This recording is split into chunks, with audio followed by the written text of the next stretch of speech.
우리가 나눌 하나님 말씀은 창세기 2장 18절에서 25절 말씀입니다. 저 한 절씩 교독하도록 하겠습니다.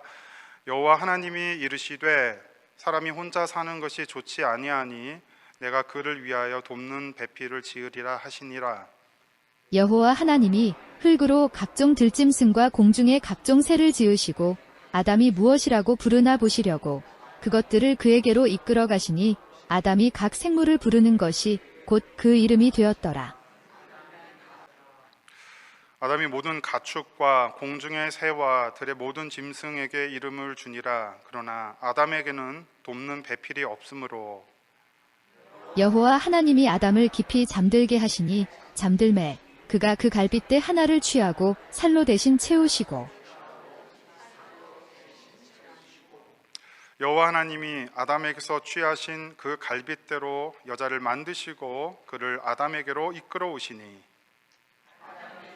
아담이 이르되 이는 내 뼈 중의 뼈요 살 중의 살이라 이것을 남자에게서 취하였은즉 여자라 부르리라 하니라. 이러므로 남자가 부모를 떠나 그의 아내와 합하여 한 몸을 이룰지로다. 아담과 그의 아내 두 사람이 벌거벗었으나 부끄러워하지 아니하니라. 아멘.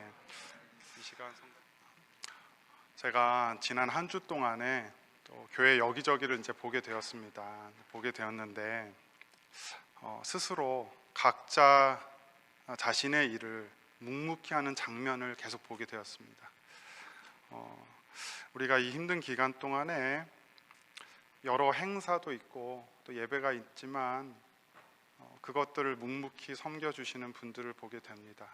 또 예전보다 지금 더 많은 책임과 의무를 아마 감당하시고 계실 거예요, 각자. 그런데 그 와중에서도 자신에게 주어진 업무가 아니라 사역이죠. 하나님의 일을 잘 감당하기 위해 애쓰시는 모습을 제가 보게 됩니다.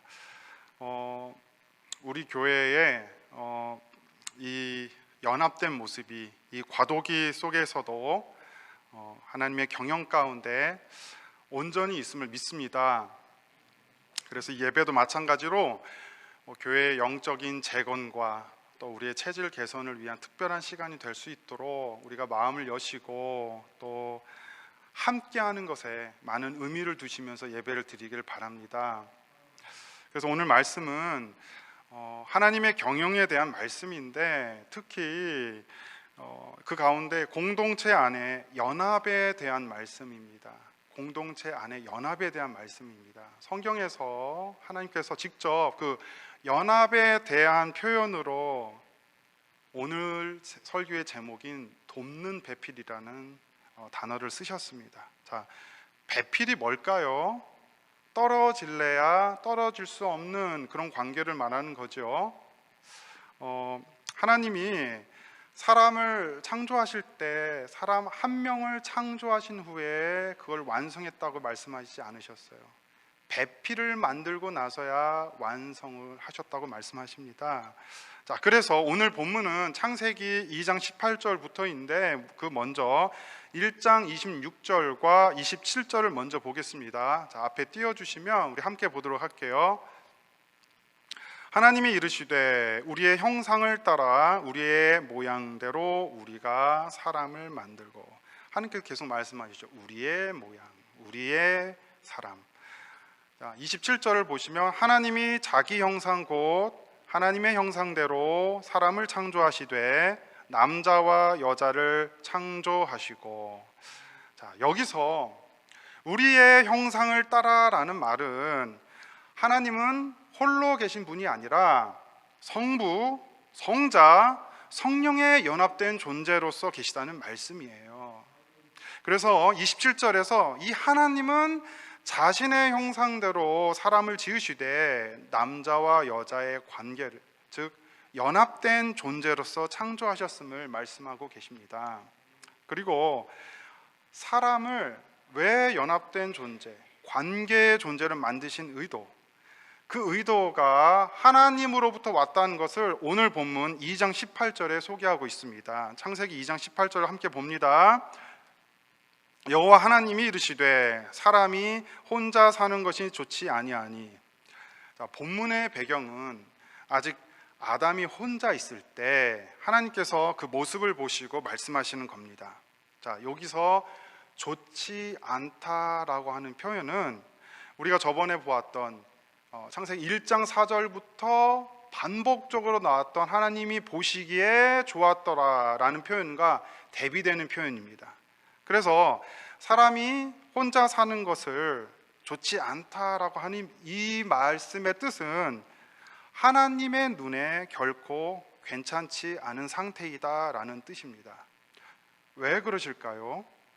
자, 이는 단순한 외로움의 문제가 아니라 하나님의 창조 질서 안에서 답을 얻어야 합니다. 하나님의 형상으로 지어진 인간에게 주어진 사명, 창세기 1장 28절에 생육하고 번성하고 땅을 다스리라는 이 축복은 결코 혼자서 감당할 수 없는 것이기 때문입니다. 생육하고 번성하고 다스리는 것은 함께 있을 때만 얻을 수 있는 축복입니다. 그래서 하나님은 결단하십니다. 내가 그를 위하여 돕는 배필을 지으리라. 여기서 나오는 돕는 배필, 그 히브리어로는 에젤 커네그도입니다. 그런데 우리말 배필은 보통 배우자를 뜻하지만 제가 히브리어 원어를 자세히 찾아보니까 훨씬 더 풍부한 의미를 담고 있습니다. 에제르는 결혼 대상자를 의미하는 뜻이 아닙니다. 이것은 본래 조력자 또는 도와주는 자를 뜻합니다. 그래서 성경의 많은 인물들이 하나님을 찾을 때 에제르라고 하는 사람도 굉장히 많습니다. 하나님을 나의 도움을 주시는 주님으로 인정을 하고 있습니다. 그리고 커네그도라는 말은 그에게 맞는, 그와 마주한 또는 그와 상응하는 이란 뜻입니다. 그래서 이 표현은 단순히 짝이나 배우자를 말하는 것이 아니라 그에게 꼭 맞는 도움을 주는 존재, 그와 마주서서 함께 걸어가는 조력자를 말씀하고 있습니다. 그래서 하나님께서 인간의 형상을 만드실 때 그 형상을 온전히 이루기 위해서는 지금 짝 배우자를 얘기하는 게 아니라 서로가 함께 있어야 한다는 선언이 됩니다. 그죠? 어떤 분들은 이제 이 말씀을 보다가 자꾸 금수를 자랑하세요. 아, 우리가 그래서 잘 만났다고. 그런 분들이 있는데, 자, 하나님은 그럼 결혼하면 무조건 보기 좋으셨을까? 하나님의 창조 질서가 이 사람 안에서 어떻게 왜곡되는지도 함께 보겠습니다. 창세기 6장 1절에서 2절 한번 보겠습니다. 앞에 띄워주시면, 사람이 땅 위에 번성하기 시작할 때에 그들에게서 딸들이 나니 하나님의 아들들이 사람의 딸들의 아름다움을 보고 자기들이 좋아하는 모든 여자를 아내로 삼는지라. 자, 이 문장에서 잘 우리가 원문을 읽어보면 가운데, 정확하게 가운데에 이유를 설명하는 접속사 키라고 하는 단어가 나와요. 그래서 본문의 흐름을 원어에 충실하게 풀어보면 이렇게 됩니다. 하나님의 아들들이 사람의 딸들을 보았다. 왜냐하면 그들이 보기 좋았으므로. 자, 여기서 하나님의 아들들은 천사들이나 아니면 고위 인물들 또는 경건한 자손들로 해석됩니다. 근데 저는 종교개혁 전통에 따라서 아담의 아들인 셋의 경건한 자손으로 저는 해석을 해보려 합니다. 자, 근데 여기서도 보기에 좋았다라는 표현이 등장합니다. 자, 여기서 보다 라라고 하는 히브리어 동사는 미완료 형태로 쓰였습니다. 그러니까 이게 무슨 뜻이냐면 단순히 이렇게 한 번 보는 게 아니에요. 뭐냐면 반복적으로 계속 바라보는 시선을 가리키는 거예요. 자, 무엇이 반복적으로 보였을까요? 자기 눈에 보기에 좋은 것이 자꾸 눈에 들어오는 겁니다. 자기 눈에 보기 좋은 것이. 자, 무엇을 바라보고 무엇을 기뻐하느냐, 이것은 그 사람의 격, 존엄성의 가치를 의미하는 겁니다. 하나님이 보시기에 좋은 것이 아니라 자기 눈에 좋아 보이는 것대로 선택한 것이 이제 사람의 타락의 출발점이 되는 이유는 인간의 존엄, 또 관계의 질서가 나의 본능을 따를 때 바닥으로 떨어지기 때문입니다. 자, 그 결과는 어떻습니까? 마음에 드는 모든 여자를 아내로 삼았다. 여기에는 하나님의 선한 창조의 의도, 서로를 돕는 배필로 지었다라고 하는 정신이 무너져 버렸습니다. 지금 우리의 문화와 비교해 보십시오. 요즘 사랑, 연애, 결혼을 대하는 방식이 어느 쪽에 더 가깝죠? 감정에 휘둘리고 외모나 조건, 자기 만족을 기준 삼아 관계를 맺고 관계를 끊고 하는 방식, 이것은 본래 하나님의 의도하신 서로를 위한 존재로서의 만남이 아닙니다. 자, 우리 아이들에게 가르쳐야 될 것 중에 하나가, 하나님께서 가정을 세우신 이유는 나의 욕구를 채우기 위한 수단이 아니라 하나님의 축복과 사명을 함께 이루기 위한 공동체로, 우리 가족 공동체로 우리를 부르셨다는 그 목적성입니다. 그러니까 돕는 배필은 단순한 어떤 돕는 역할을 얘기하는 것이 아니라 하나님의 경영 안에서 반드시 필요한 질서를 이야기하고 있습니다. 두 번째로 우리가 알아야 할 것은, 이 돕는 배필의 개념은 신약에 와서 교회로 의미가 확장되어집니다. 교회는 건물이 아니라 에클레시아잖아요. 그러니까 문자적으로는 부르심을 받아서 밖으로 나온 사람들이에요. 그러니까 소집된 회중입니다. 근데 우리 함께 에베소서 5장 31절에서 32절 말씀을 보겠습니다. 그러므로 사람이 부모를 떠나 그의 아내와 합하여 그 둘이 한 육체가 될지니 이 비밀이 크도다. 나는 그리스도와 교회에 대하여 말하노라. 자, 이 말씀은 부부의 관계를 그리스도와 교회의 관계로 직접 연결하여 설명하고 있습니다. 자, 그때 연합을 이렇게 말씀하고 있습니다. 사람이 부모를 떠나 그의 아내와 합하여 그 둘이 한 육체가 될지니. 자, 우리는 보통 이렇게 말하죠. 피는 물보다 진하다. 그죠? 부모와 자식은 뗄래야 뗄 수 없는 관계이다. 부부는 원래 남이었기 때문에 결혼하지만 헤어지면 다시 남이다. 쉽게 이렇게 말을 하지 않습니다. 저만 그렇게 말을 하나요? 그렇게 말을 합니다. 자, 하지만 성경은 완전히 다르게 말을 하고 있습니다. 사람이 부모를 떠나 아내와 합하여 둘이 한 육체가 될지니라는 구절에서 부모를 떠난다는 것은 단순히 독립의 문제가 아니에요. 혈연 관계보다 부부의 관계가 더 우선적이고 더 본질적인 하나님의 언약적 관계임을 선언하는 것입니다. 자, 왜 그럴까요? 한 육체가 된다는 것은 우리가 육체적인 어떤 결합을 이야기하는 게 아닙니다. 떼어낼 수 없는 연합, 몸을 억지로 뜯어내면 죽음과 같은 상처가 있다는 말에서 나온 얘기예요. 그리고 이 표현이 어디서 왔냐면 고대 근동의 언약, 커버넌트 개념에서 온 단어입니다. 여러분, 언약은 일반적인 약속이나 계약과는 다릅니다. 계약이나 약속은 파기가 가능해요. 근데 언약은 불가능합니다.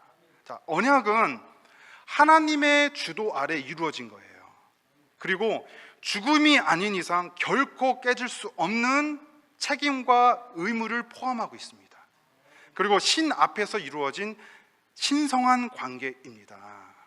그래서 결혼은 단순한 사랑의 어떤 감정의 결과가 아니라 하나님 앞에서 이루어지는 경건한 언약이기 때문에 그리스도와 교회의 신비한 연합을 비추는 거룩한 모형이 될 수 있습니다.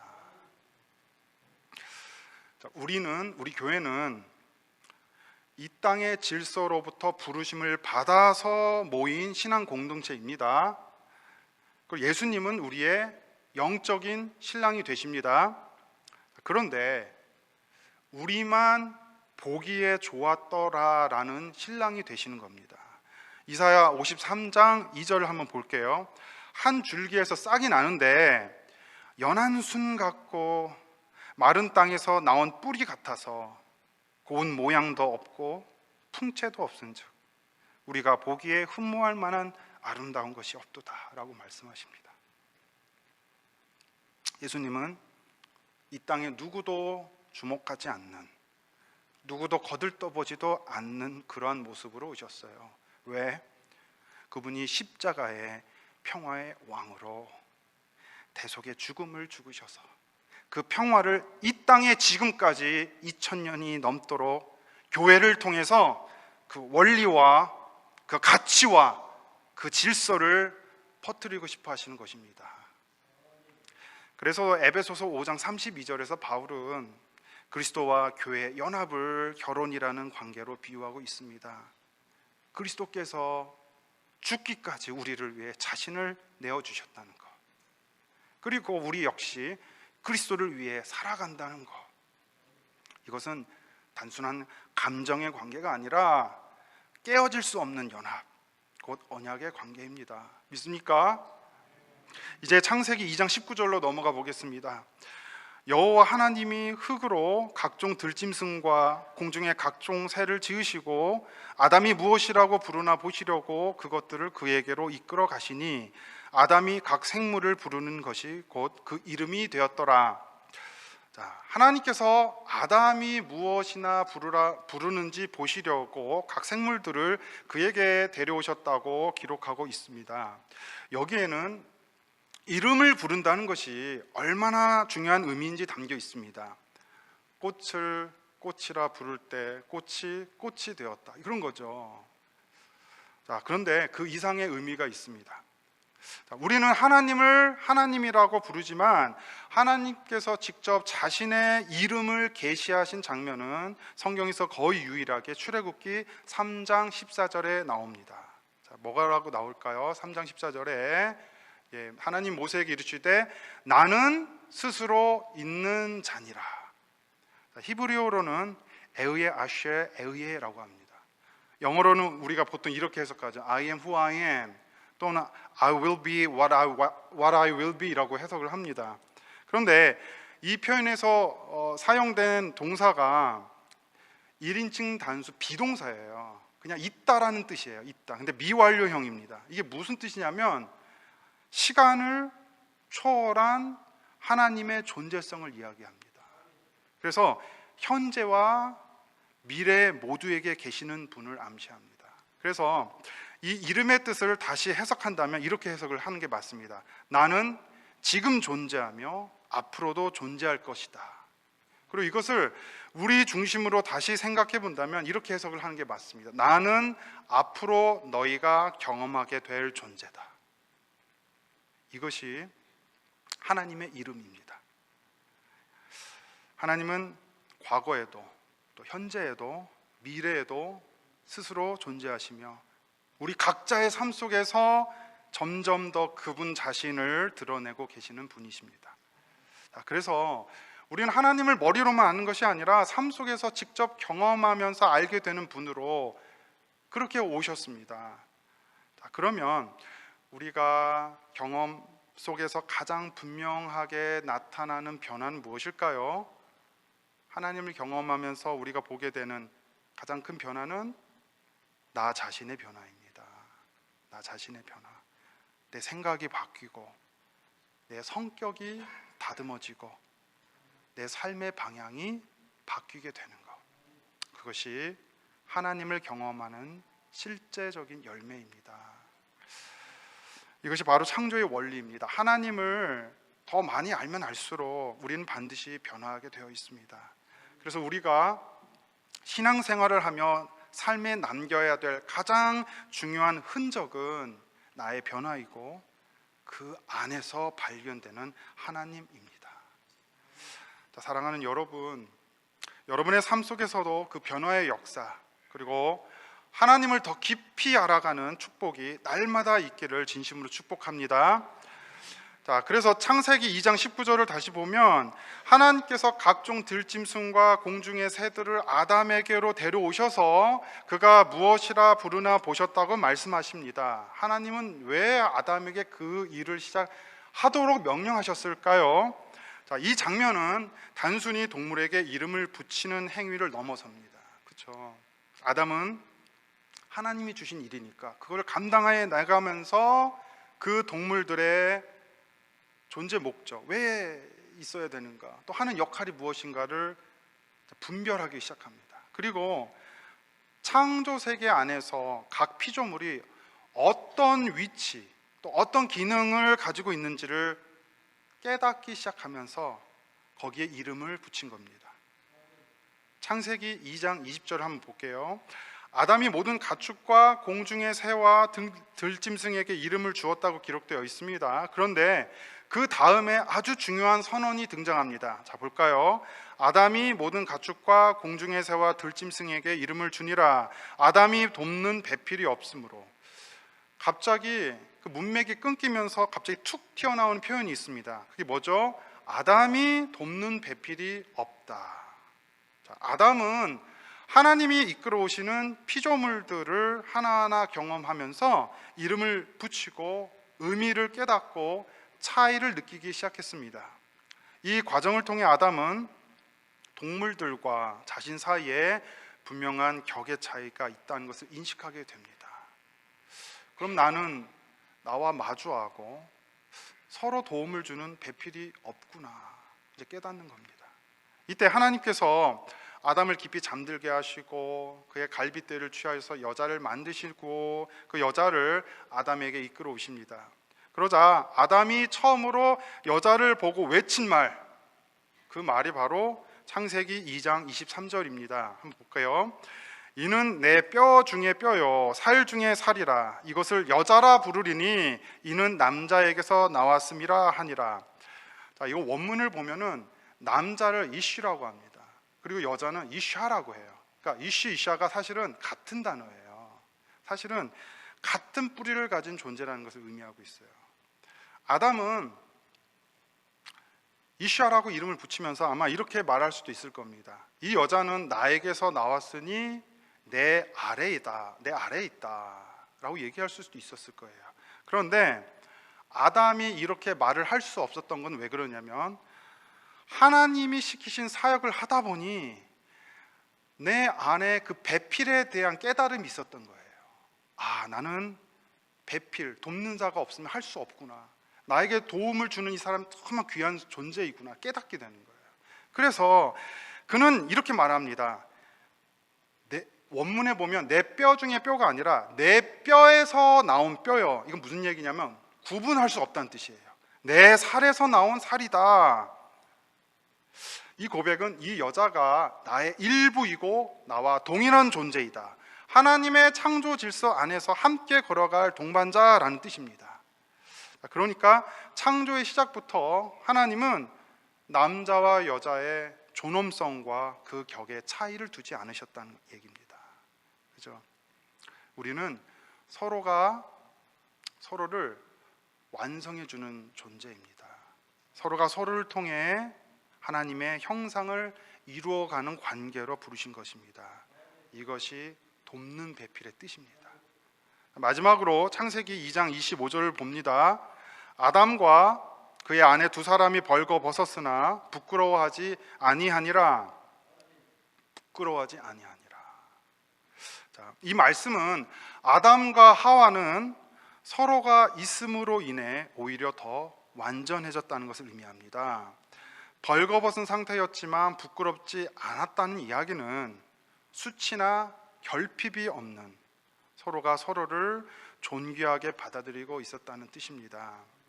이것은 인간이 창조될 때부터 공동체적인 존재, 혼자가 아니라 함께함으로 온전해지는 존재라는 것으로 말씀하고 계십니다. 자, 그런데 가끔은 함께하는 것이 싫고 피곤하고 우리에게 그런 마음이 있다면 사실 이것은 우리가 관계가 병들었다는 뜻이 됩니다. 또 한 가지 중요한 것은 훗날 가나안 이방 사람들이 하나님의 심판을 받게 되는 이유를 보면 그들의 죄는 대부분 음란함과 타락에서 왔는데, 그 이유는 결혼과 연합의 존엄을 파괴했기 때문입니다. 우리가 정말 기억해야 될 것은 하나님께서 구역질 내시는 것, 그러니까 정말 싫어하시는 것은 그 죄가 뭐냐면 연합을 파괴하고 언약을 짓밟는 죄입니다. 결혼은 단순한 제도가 아니라 하나님의 창조 목적과 언약적 관계를 상징하는 거룩한 연합이기 때문입니다. 여러분 믿습니까? 둘째로 부끄러워하지 아니하였다라는 말은 아담과 하와가 타락 이전에 가졌던 영적인 상태, 그러니까 서로를 판단하지 않고 있는 그대로 받아들일 수 있는 순결한 상태를 말합니다. 우리가 아는 것처럼 죄가 들어오고 나서야 그들은 자신을 부끄러워하게 됩니다. 이게 뭐냐면 수치를 알게 되는 거예요. 수치. 자, 그런데 이 말씀은 교회 공동체에도 그대로 적용이 됩니다. 교회는 수치를 알게 해주는 공동체가 아니에요. 너 이런 죄 있어, 너 그렇게 살면 안 돼, 이렇게 수치를 가르쳐주는 공동체가 아니에요. 수치로부터 나와서 거기로부터의 자유, 수치함으로부터의 회복의 목표를 두는 연합 공동체입니다. 여러분, 우리 안에 진정한 연합은 죄 없는 사람이 죄 있는 사람을 위해서 대신 짐을 지어줄 때 가능합니다. 여러분, 그리스도의 십자가는 죄를 용서하신 사건을 넘어선 사건이에요. 그리스도의 십자가는 죄인을 데려다가 의인이라고 법적으로 선언을 해주는 언약적 사건입니다. 죄인을 변화시키는 게 아니에요. 죄인을 데려다가 의인이라고 법적으로 선언해 버렸어요. 법이 그러한데 누가 그걸 죄인이라고 얘기하겠습니까? 그리고 나서 이 선언 위에 성령님께서 오셔서 이제는 우리가 이 죄인이 죄의 성향을 거슬러 살아가도록 이끄십니다.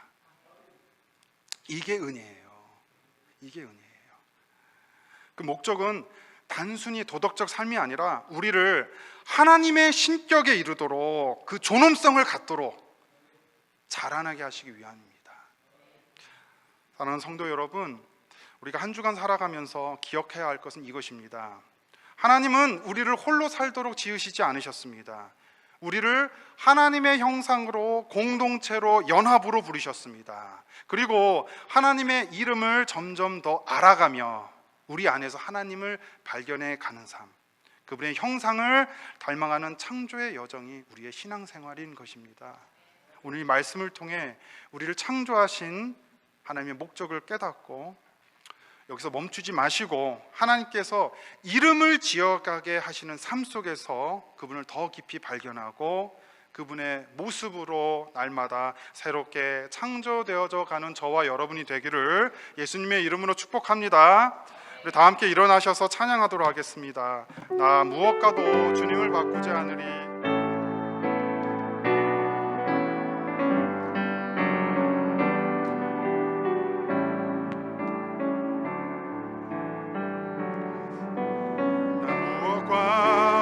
주님을 바꾸지 않으리. 다른 어떤 은혜 구하지 않으리. 오직 주님만이 내 삶의 도움이시니 주의 친구 되기 원해. 우리 한 명이 고백하겠습니다. 주님 사랑해요.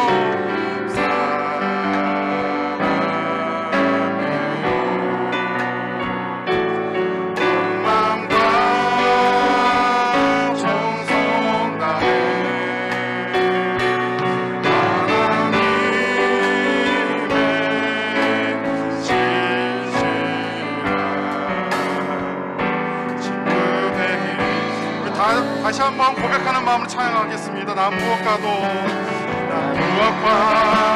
주님을 바꾸지 않으리. 다른 어떤 은혜 구하지 않으리. 오직 주님만이 내 삶의 도움이시니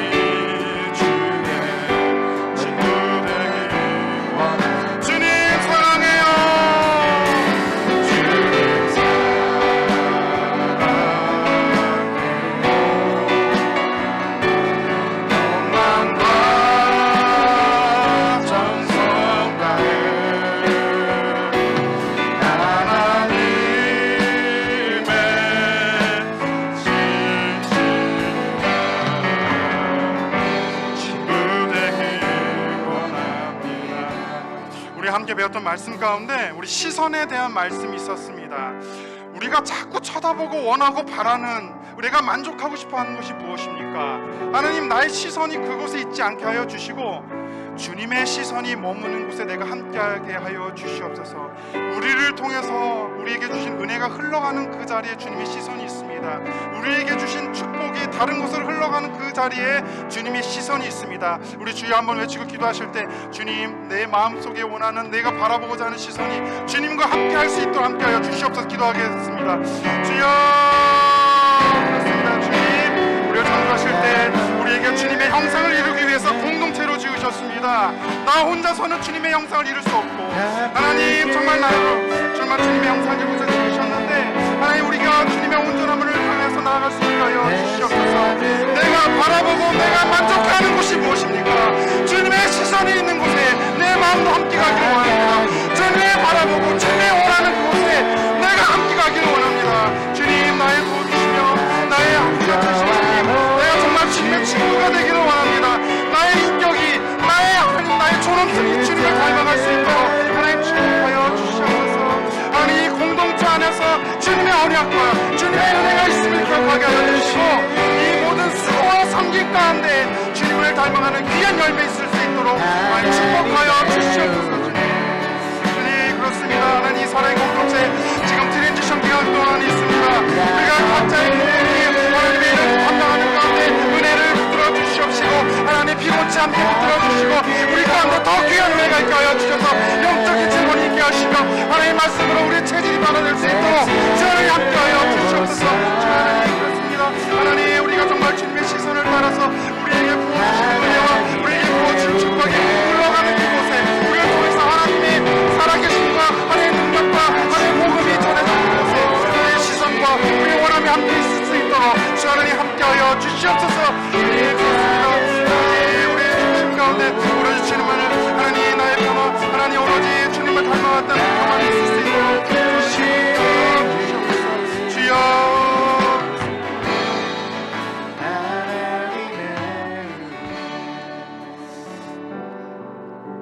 사랑의 하나님, 은혜를 진실로 감사합니다. 하나님, 우리를 지으실 때 하나님, 우리를 각자 귀하게 지으셨지만 주님의 형상을 이루기 위해서 우리를 공동체로 불러주셨음을 기억합니다. 하나님, 우리가 수고하고 섬기고 애쓰는 그 가운데 묵묵히 자신의 일을 감당하며, 그것이 교회뿐 아니라 자기의 삶 속에서도, 가족 생활 속에서도, 하나님 일터와 모든 삶의 구석구석에서도 하나님, 하나님의 신격으로 주님의 존엄성으로 우리를 빚으시고자 하나님 우리에게 주어진 귀한 축복의 자리임을 기억하게 하여 주시옵소서. 하나님, 우리가 신앙생활을 하면서 예배를 드려서 만족하는 것이 아니라 목표가 있게 하여 주시옵소서. 내가 주님의 인격까지 자라야겠다, 내가 정말 주님의 그 존엄성을 닮아야겠다, 하나님, 그런 목적이 세워져서 우리 안에 창조가 이루어지는 귀한 복된 예배가 늘 삶 가운데 있게 하여 주시옵소서. 이제는 우리를 죄에서 구원하신 예수 그리스도의 놀라운 은혜와 우리를 자녀 삼아주신 하나님 아버지의 크신 사랑과 우리와 늘 함께 하시며 위로하시고 인도하시는 성령 하나님의 교통하심이 이 자리에 머리 숙인 주의 모든 백성들과 그들의 가정과 삶터와 일의 모든 자리 위에 지금부터 영원토록 함께 하시기를 간절히 축원하나이다. 아멘.